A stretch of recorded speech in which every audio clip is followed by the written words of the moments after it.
firefighter remembered. The case of the missing shotguns. And it might be February in central New York, but it isn't snow that's wreaking havoc today.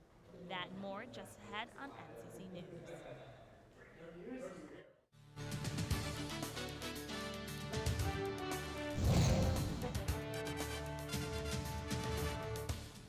Good afternoon and welcome to NCC News. I'm Maddy Oleszkiewicz. And I'm Paola Suro.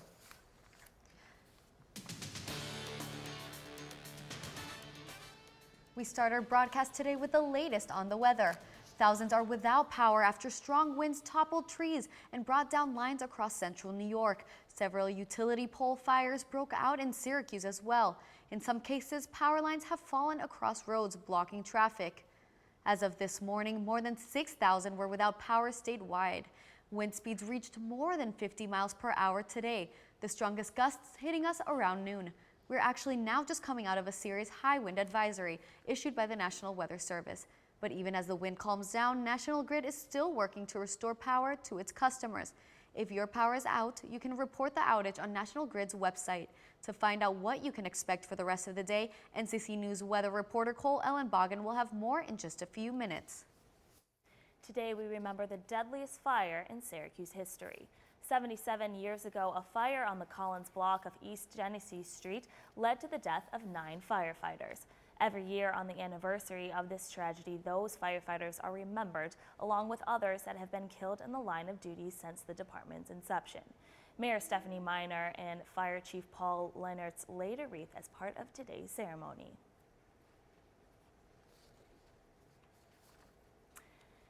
And the Syracuse water mains continue to deteriorate. This morning, a water main breakage occurred right outside the studio on South Crouse Avenue. NCC News reporter Herns Laguerre Jr. tells us how it affected local businesses. In 2015, there were 372 water main breaks in Syracuse, 10 by the start of the year. This morning at 4 a.m., South Crouse Ave had a water main break that affected local businesses. Well, when I first came to work this morning, I couldn't get down the street. We all had to come in the back way. And we had no water until 11 o'clock, so we couldn't open for breakfast.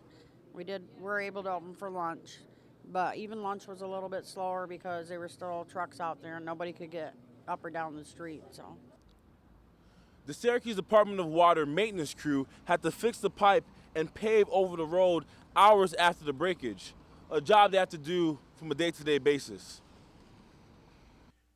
These are just some of the breakages in the last 6 months. The old infrastructure of the water mains is the main reason for the breakage. Piece of the top of the pipe blew off of the pipe. Now the infrastructure is over 150 years old, and these are things that happen when the weather gets cold and we have severe climate changes. Realize it's an inconvenience. We get out as soon as we can, and we try to.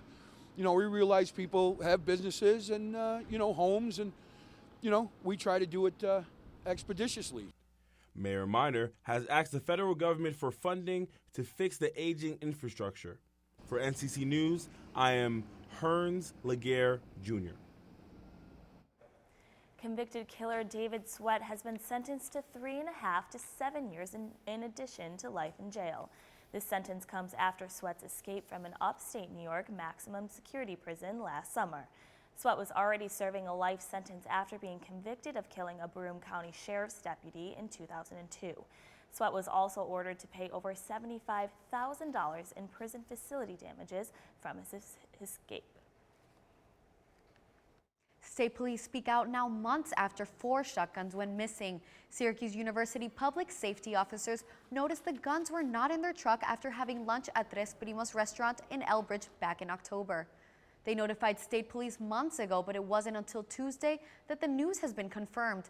State Police Troop D Commander Francis Coots says letting the public know about this beforehand could have helped them locate the guns. He says, quote, "Should we have done more? Should we have let this public know about this? Absolutely. The responsibility for not putting out a press release on this falls directly on my shoulders," end quote.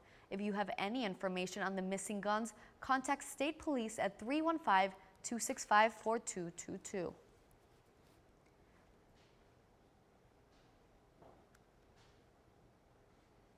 And are you a Time Warner Cable customer? If so, by mid-March, you will need to purchase a set-top box or digital adapter. The cable company recently told customers that starting March 15th, they will be going all digital, so plugging a cable line directly into your television will not be effective. Time Warner Cable says this will provide customers with dramatically faster internet speeds and will also provide over 200 video channels. The company also says the first year will be free for the new services, but after that they will begin charging $3.25 per adapter or $39 per year. Attain's third medical marijuana dispensary in New York State opens today in Syracuse. NCC's Maddy is live in studio with the latest. Attain Syracuse opened its doors this morning to provide Syracuse with its first medical marijuana dispensary. In New York State, dispensaries are required to sell the drug in the form of oils and liquids. Attain is selling 3 brands of marijuana in this form today. They plan to add 2 more brands to their supply once they get a feel for what symptoms most Central New Yorkers are hoping their marijuana will treat. Patients should expect to pay between $100 to $250 in cash only.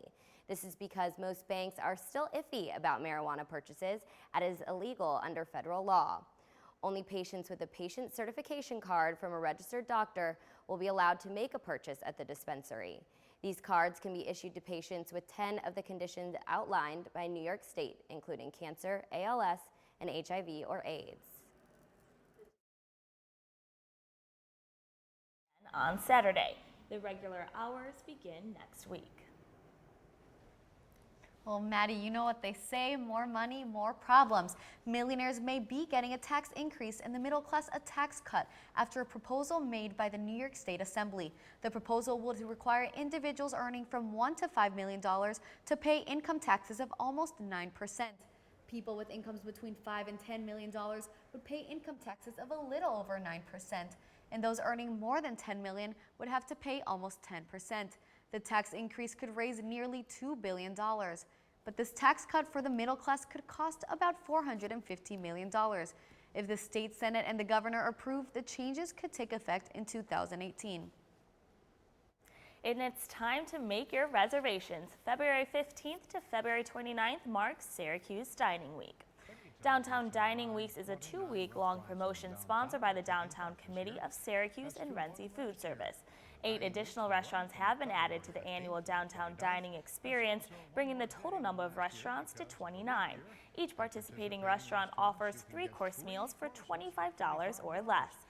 Some of the highly anticipated restaurants include Sky Armory, the York, and the Evergreen. For a full list of participating restaurants, head to nccnews.com. Also, discounted parking will be available to guests for $5 at the Atrium and Clinton Street garages, as well as the parking lot at Fayette and Clinton Streets on Sundays through Thursdays. Participants can also participate in the Spot the Chef's Hat contest. If you spot the chef hat at one of the participating restaurants, take a photo and send it to mail@downtownsyracuse.com for your chance to win a prize. And now out to the weather deck with Cole Ellenbogen. Yeah, those wind gusts we were experiencing early today are completely gone. Wind is only at about 11 miles per hour right now. Taking a look at today's temperatures, thankfully we were much higher than the record low of negative 14 degrees. We're actually also quite a bit warmer than the typical weather for this time of year in Syracuse.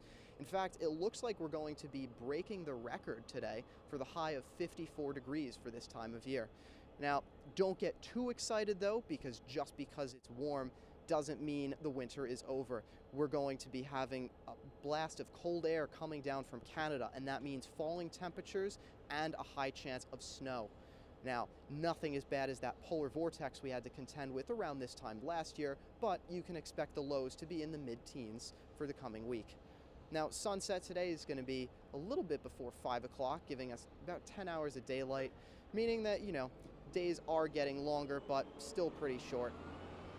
Now, for the full weather forecast, you can check back in with us at about 4:45. Thank you, Cole. Just after the break, a look at the newest way the Zika virus is spreading. And that latest stance the U.S. is taking in the war against ISIS. Stay with us.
top story across the nation is the latest on the Zika virus.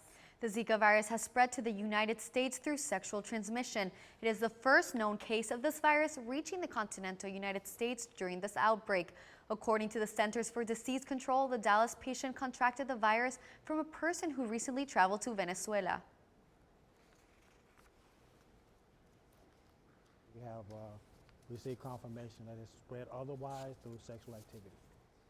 The CDC also says they will provide guidance on sexual transmission and focus on male sexual partners of women who are or may be pregnant.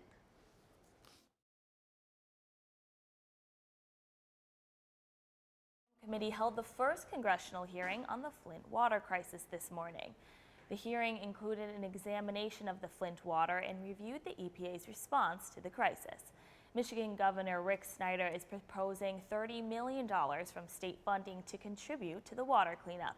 Committee Chairman Jason Chavez also presented documents that suggested EPA officials did not act fast enough in response to the numerous warnings in Flint. One homeowner at the hearing expressed her concern for the EPA's insufficient testing and how the crisis has personally affected her. Broken policy and procedures are smothering the outcry of an entire community suffering financially, physically, mentally, and emotionally. I urge you to help restore some of the trust lost and protect all the citizens in the United States by never allowing this to happen again. The field for the presidential race got a little bit smaller this morning. Republican candidate Rand Paul dropped out of the race after a disappointing showing in the Iowa caucuses. He finished 5th in the GOP polling and says he will now focus on his campaign to keep his senatorial seat. Paul also adds that he will not make a presidential endorsement before the New Hampshire primary. Paul says, quote, "Today I will end where I began, ready and willing to fight for the cause of liberty," end quote. CNN is also reporting that Rick Santorum will withdraw from the Republican presidential campaign. They report that he will make his announcement tonight.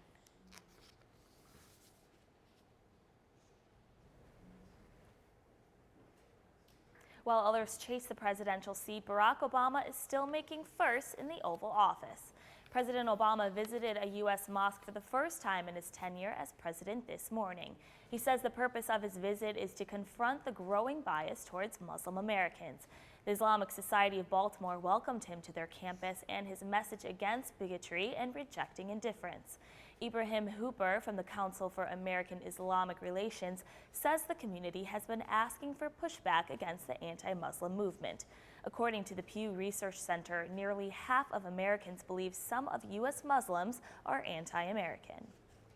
Another move to integrate women into the military. 2 U.S. military service chiefs said women should now be required to register for the draft. At a Senate Armed Services Committee hearing on Tuesday, military officials said the current policy, which only requires males to register, should be changed. That's because all combat positions were open to women starting in January. But military officials say the change would get a mixed reaction from Congress and the public. And now we'll look at world news.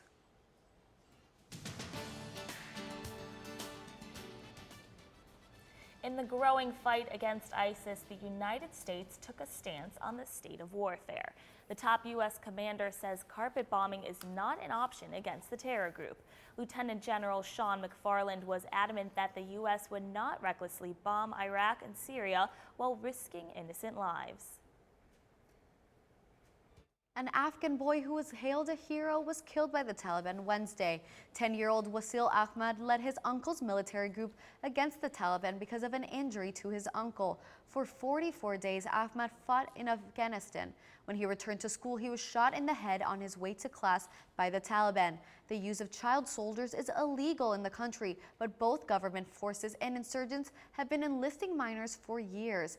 A rights group spokesperson says it was illegal for the police to call him a hero and release his photo, and that may have led to his death. North Korea is launching a satellite that will give the U.S. an inside look to any potential missile threats.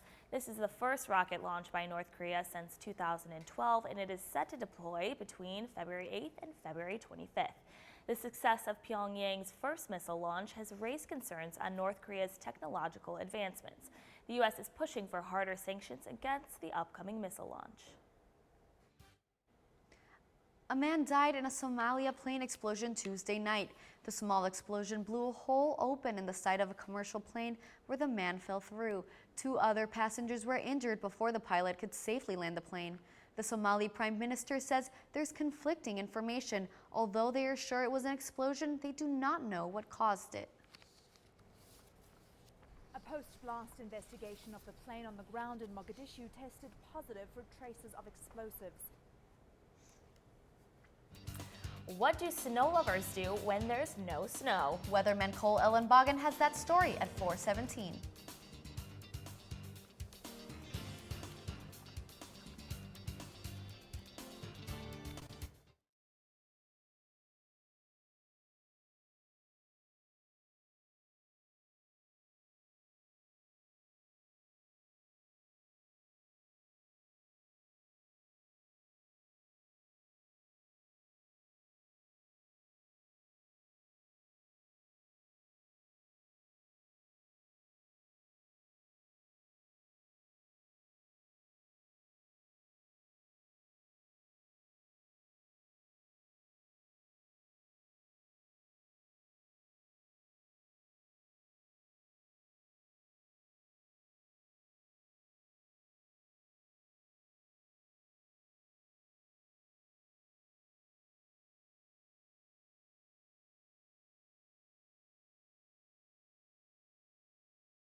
While many of us may be enjoying this unseasonably warm stretch of winter, these snow-free conditions are causing problems for snow sports lovers.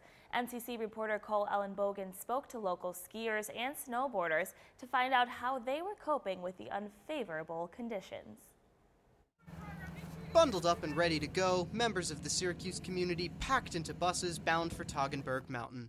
Despite the decent turnout, boarders and skiers alike seemed unsure of what would be waiting for them when they arrived. Of course, you never know what you're going to get on the mountain. It's probably going to be not as much fun as it would be if it were a little thicker in the snow department. The big problem for resorts is that minor snowfall means fewer trails will be open, and patrons are taking notice. I mean, there was a lot of ice, but there were just a lot of trails that weren't open in general.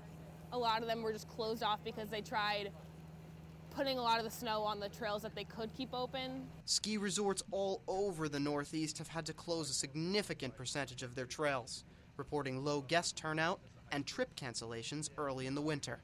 That translates to a big economic loss for the local community.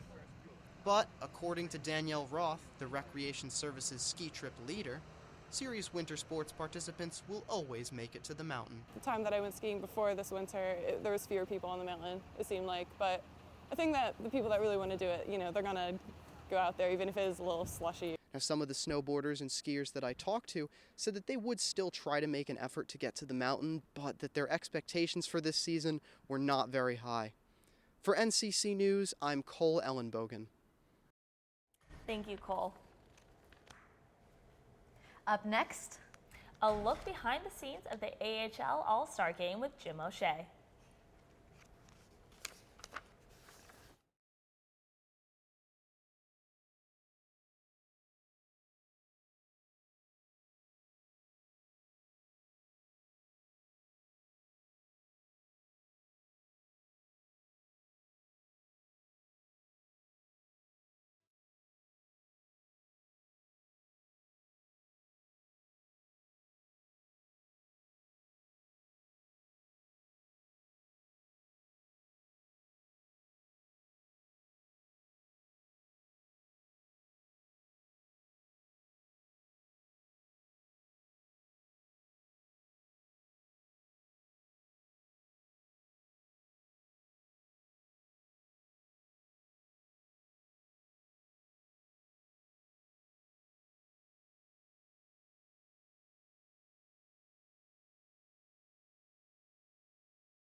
Gonna go behind the scenes of the AHL All-Star Game.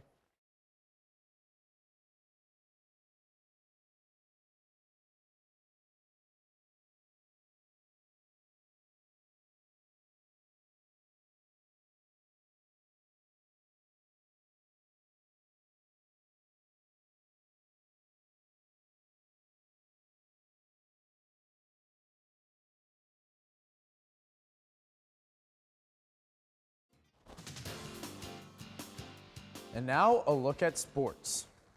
Syracuse hosted the American Hockey League's All-Star Game on Monday. You may have seen what happened on the ice. There was much more that went on behind the scenes to make sure all of the events ran smoothly. What you normally see on the ice at the War Memorial, but for the AHL All-Star festivities this past weekend, it took a total team effort from the guys off the ice. You assign certain staff members to certain areas, and this one's in charge of Hall of Fame, this one's in charge of the Fan Fest, and try and keep all those moving parts going in the same direction. I think we were north of 60 volunteers to help us put everything together. Syracuse may have been the perfect place for the AHL's big event because of its history in the league. It's well documented, how many teams have come and gone, and it's over 40 teams have come and gone since we've been here. I'm not proud of that, obviously, but I'm proud of the fact that, we've been able to not only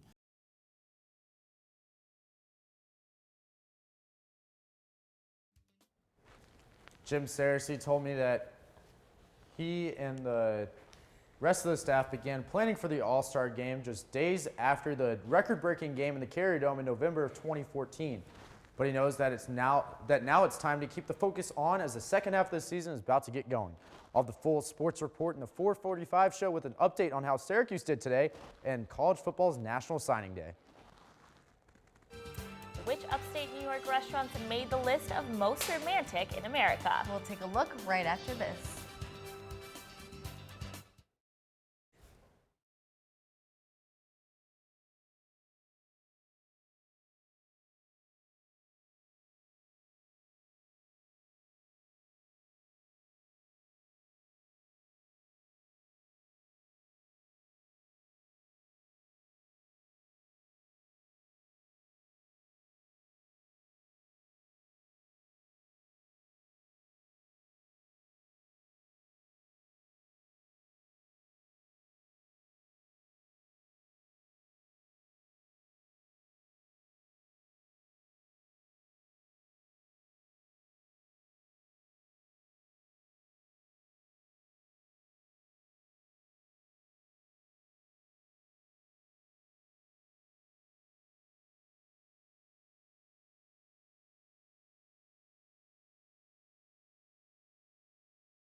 Well, here, let's reframe it, okay? Come in. Hi, Good, hi. That's good, that's good. Okay, then we can see the anchors behind you and all that kind of stuff. Okay. The lighting, I think, is optimized too for right there. Okay. Okay, stand by.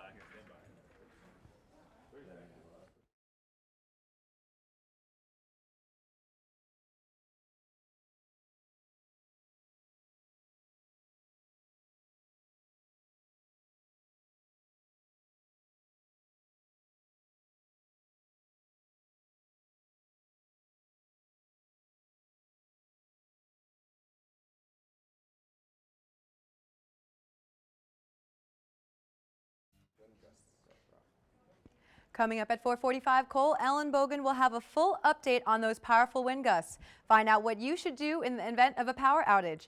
How a horse in Kirkland is finally getting the justice he deserves. The unsheltered homeless count numbers are in for the tally. And Jim O'Shea has the latest on National Signing Day and the big name singing the national anthem at the Super Bowl. That and more coming up in 20 minutes. Back to you, Maddie.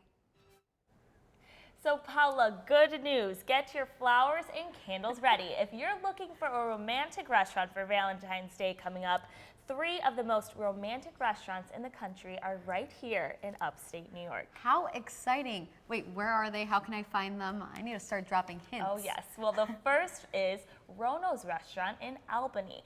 They specialize in contemporary American food. Then there's TS Steakhouse at Turning Stone in Verona, which is known for its panoramic views. Also, they have locally sourced seasonal menus inspired by the Oneida Indians.